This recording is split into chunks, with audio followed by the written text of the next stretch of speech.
нікому нас не зламати, ніколи не роз'єднати.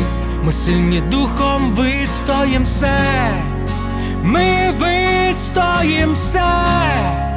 Говорили, нас не існує, хто зруйнував, а ми збудуєм і витрим сльози невинних людей.